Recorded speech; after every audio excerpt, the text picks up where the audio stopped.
উপরের বিষয়গুলো পড়ে বিভিন্ন ধর্মীয় উৎসবের বিশেষ দিকগুলো নিচে তালিকায় লিখি। অনুচ্ছেদ নম্বর ধর্মীয় উৎসবের বিশেষ দিক। 1 নম্বর, ঈদ উল ফিতর মুসলমানদের প্রধান ধর্মীয় উৎসব। এদিন মানুষ একে অপরের শুভেচ্ছা জানায়, দরিদ্রদের সাহায্য করে। অনুচ্ছেদ নম্বর 2, ধর্মীয় উৎসবের বিশেষ দিক। দুর্গাপূজা হিন্দুদের সবচেয়ে বড় ধর্মীয় উৎসব। প্রতিমা পূজা ও আনন্দ উৎসব করে, সবাই মিলেমিশে আনন্দিত হয়।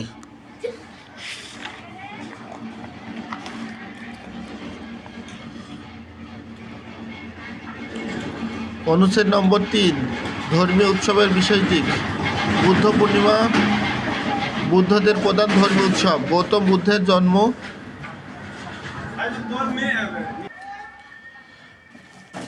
বৌদ্ধ পূর্ণিমা বৌদ্ধদের প্রধান ধর্মীয় উৎসব। গৌতম বুদ্ধের জন্ম বোধি লাভ স্মরণ করা হয়। শান্তি ও অহিংসার শিক্ষা দেওয়া হয়। অনুচ্ছেদ নম্বর 4, ধর্মীয় উৎসবের বিশেষ দিক।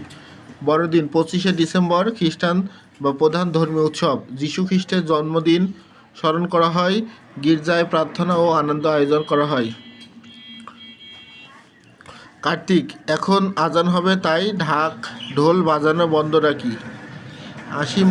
আলম বলল, এই রাস্তা দিয়ে রথ যাত্রা হবে, চলো রাস্তা ফাঁকা করি। দীপা, বড়দিনের অনুষ্ঠানে গিয়ে সান্তা ক্লজের কাছে থেকে সুন্দর উপহার পেয়ে খুব খুশি হয়েছি। মারিয়া, আশ্বিনী পূর্ণিমায় বাড়িতে ফানুস ওড়ানো দেখে অনেক আনন্দ পেয়েছি।